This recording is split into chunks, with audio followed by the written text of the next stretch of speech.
അസ്സലാമു അലൈക്കും വറഹ്മത്തുള്ളാഹി വബറകാതുഹു. ബിസ്മില്ലാഹി വൽഹംദുലില്ലാഹ്.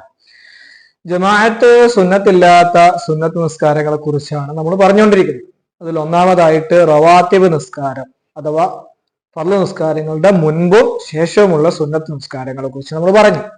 രണ്ടാമതായിട്ട് പറയാനുള്ളത് ളുഹാ നിസ്കാരമാണ്. ളുഹാ നിസ്കാരം, ളുഹ എന്ന് പറഞ്ഞാൽ തന്നെ പ്രഭാത സമയത്തിനാണ് ളുഹ എന്ന് പറയുന്നത് തന്നെ.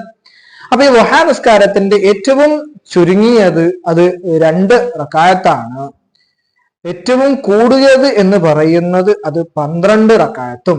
എന്നാൽ ഏറ്റവും ശ്രേഷ്ഠമായിട്ട് നിസ്കരിക്കാം എന്ന് പറയുന്നത് 8 റക്അത്തും ആണ്. ഇനി ഇതിന്റെ സമയം എപ്പോഴാണ് ളുഹാ നിസ്കരിക്കേണ്ടത്?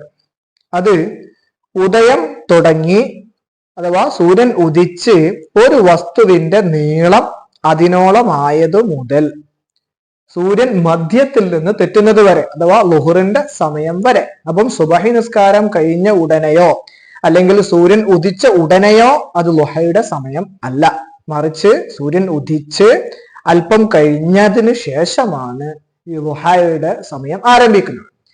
എന്നാൽ ഇതിൽ തന്നെ ളുഹാ നിസ്കാരത്തിന് ഏറ്റവും ശ്രേഷ്ഠമായി കണക്കാക്കുന്ന സമയം എന്ന് പറയുന്നത് പകലിന്റെ അഥവാ സുബഹി കഴിഞ്ഞതിന് ശേഷമുള്ള മൊത്തം പകലിന്റെ 1/4 ഭാഗം വിട്ട് കടന്നതിന് ശേഷം നിസ്കരിക്കലാണ് ളുഹാ നിസ്കാരത്തിന്റെ ഏറ്റവും ശ്രേഷ്ഠമായിട്ടുള്ള സമയം. ഇതിൽ തന്നെ ഓരോ 2 റക്അത്തുകളിലും സലാം വീട്ടലും പ്രത്യേകം സുന്നത്തുള്ളതാണ്. ഇനി ഈ ളുഹാ നിസ്കാരത്തിന് ചില പ്രത്യേക സൂറത്തുകൾ ഓതലും സുന്നത്തുള്ളതാണ്.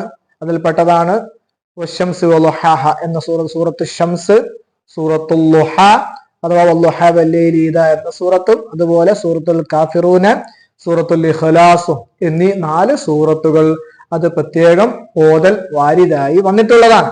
അപ്പം ളുഹായുടെ സമയം എന്ന് പറയുന്നത് അത് സൂര്യൻ ഉദിച്ച ഉടനെ അല്ല, മറിച്ച് സൂര്യൻ ഉദിച്ച് ഒരു വസ്തുവിന്റെ നീളം അതിനോളമായത് മുതൽ സൂര്യൻ മധ്യത്തിൽ നിന്ന് തെറ്റുന്നത് വരെ അഥവാ ളുഹറിന്റെ സമയം വരെ. ഇതാണ് ളുഹായുടെ സമയം. ഇങ്ങനെ ശ്രദ്ധിച്ചുകൊണ്ട് അമല് ചെയ്യാൻ അള്ളാഹു നമുക്ക് തൗഫീഖ് നൽകുമാറാവട്ടെ. വസ്സലാമു അലൈക്കും വറഹ്മത്തുള്ളാഹി വബറകാതുഹു.